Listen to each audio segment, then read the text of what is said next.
আজকে চারজনে আমরা বেরিয়েছিলাম একটু শপিং করতে, সঙ্গে একটু ঠাকুরও দেখে এসেছি। পুরা কলকাতা ঘুরেছি আমরা, খুব মজা করেছি চারজনে মিলে। পুরো কলকাতা সুন্দর ঘুরে ঘুরে দেখলাম। ঠাকুর অনেক জায়গায় দেখতে পেরেছি, অনেক জায়গায় ঠাকুর এখনও প্যান্ডেলে আসেনি, কিন্তু খুব সুন্দর সুন্দর প্যান্ডেল হয়েছে। আর কলকাতায় আমরা যে শপিং করলাম সেটাও খুব খুশি খুশি করলাম। আমরা শপিং মলে গিয়ে সবার জন্যে চুজ করে সব জামা কাপড় কিনলাম।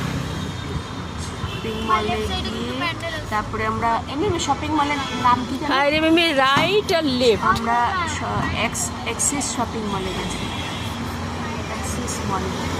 সেখানে গিয়ে সবার জামা কাপড় কিনলাম, তারপরে সেখানে চারদিকে একটু ঘুরলাম, ঘুরে তারপরে একটা প্যান্ডেল দেখে আমরা একটা